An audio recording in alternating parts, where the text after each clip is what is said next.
PT के syllabus में next जो टॉपिक है वो है Indian economy. History, geography, polity, ये सब जो चीज़ें हैं ये तो आप सारे सब्जेक्ट के लिए पढ़ते हो। जब इकोनॉमी की बात आती है तो इसमें बहुत सारे लोगों को प्रॉब्लम होती है।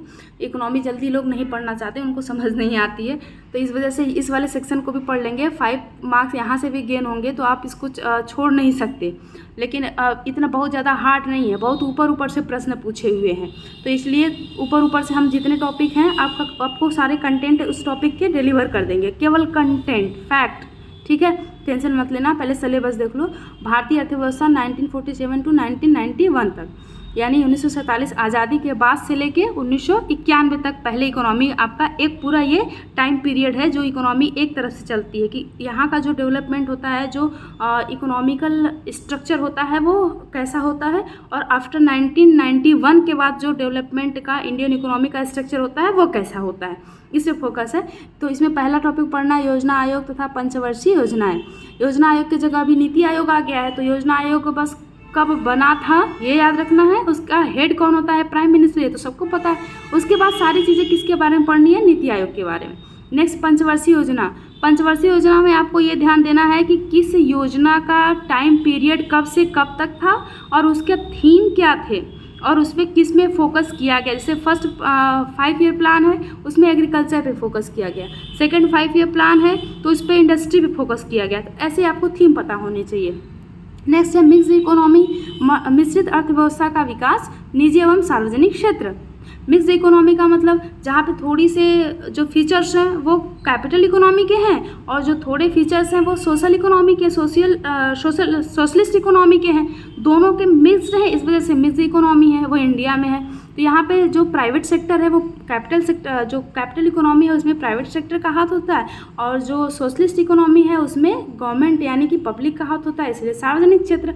तो निजी क्षेत्र कौन है, सार्वजनिक क्षेत्र कौन है, इस पर फोकस करना है। नेक्स्ट है ग्रीन रिवॉल्यूशन, हरित क्रांति, कब आया, ज़्यादा इम्पैक्ट किस फसल पे पड़ा, कहाँ पे पड़ा और क्या लाभ हुआ, क्या हानि हुआ, कंसिक्वेंसेस बस आपसे पूछेगा। इसका जनक कौन है, यही प्रश्न सबसे ज़्यादा बनता है। नेक्स्ट है दुग्ध विकास एवं ऑपरेशन फ्लड, यानी कि व्हाइट रिवॉल्यूशन कब आया, कौन इसके जनक हैं और किस एरिया में सबसे पहले आया, ऐसे इस प्रकार प्रश्न बनेंगे। बैंकों का राष्ट्रीयकरण तथा सुधार। तो बैंकों का राष्ट्रीयकरण क्या मतलब कि जो प्राइवेट बैंक होते थे अब उसको गवर्नमेंट रेगुलेट करेगी। गवर्नमेंट मीन्स आरबीआई के जो सिस्टम है बैंकिंग वाला, उसके थ्रू ये काम करेंगे। तो बैंकों का कब कितने बैंकों का राष्ट्रीय नेशनलाइजेशन हुआ, और जैसे एसबीआई का थोड़ा हिस्ट्री पढ़ लेंगे, आरबीआई का थोड़ा हिस्ट्री पढ़ लेंगे, नेशनलाइजेशन कब हुआ, ये सब सबसे ज़्यादा बैंकों का नेशनलाइजेशन कब हुआ एक साथ, ये सब टाइम पीरियड पढ़ना पड़ेगा, ज़्यादा कुछ है नहीं। जब टॉपिक आप कंटेंट देखोगे तो बहुत थोड़े थोड़े कंटेंट रहेंगे। नेक्स्ट है वर्ष 1991 में आर्थिक सुधार तथा उसके बाद की अर्थव्यवस्था। 1991 का इकोनॉमिकल रिफॉर्म, जिसके फादर हैं मनमोहन सिंह, और उस समय एलपीजी कॉन्सेप्ट आया, लिबरलाइजेशन, प्राइवेटाइजेशन एंड ग्लोबलाइजेशन, और उसके बाद कैसे इकोनॉमी हमारी चेंज हो गई, इसके बारे में। नेक्स्ट है 2014 वर्ष 2014 के पश्चात के आर्थिक सुधार, यानी जब से प्राइम मिनिस्टर आए हैं नरेंद्र मोदी जी चुनाव जीत के, तब से अर्थव्यवस्था में कैसे कैसे परिवर्तन हुए हैं। तो इसमें जो मेनली आप देखोगे तो करंट की चीज़ें आएंगी इसमें, जैसे एग्रीकल्चर रिफॉर्म में क्या हुआ, और ये इंफ्रास्ट्रक्चर कैसे रिफॉर्म हुआ, यानी कि आपका ढांचागत, यानी कि कोई उत्पादन सेक्टर है तो उसमें क्या क्या सुधार किया जाए कि जैसे प्रोडक्शन बढ़ जाए, ठीक है। इंफ्रास्ट्रक्चर डेवलपमेंट की बात हो रही है, तो ढांचागत सुधार, श्रम सुधार, लेबर सेक्शन में कि स्किल प्रोवाइड करना, स्किल इंडिया मिशन, ये सब चीज़ें। नेक्स्ट है इकोनॉमिकल सुधार। इकोनॉमिकल सुधार में जैसे उन्होंने डिसेंट्रलाइजेशन पे ज़्यादा फोकस कर दिया है, और उसके बाद प्राइवेटाइजेशन ज़्यादा बढ़ गई है। तो इस प्रकार की कौन से स्टेप, किस सेक्टर में कितना प्राइवेटाइजेशन है,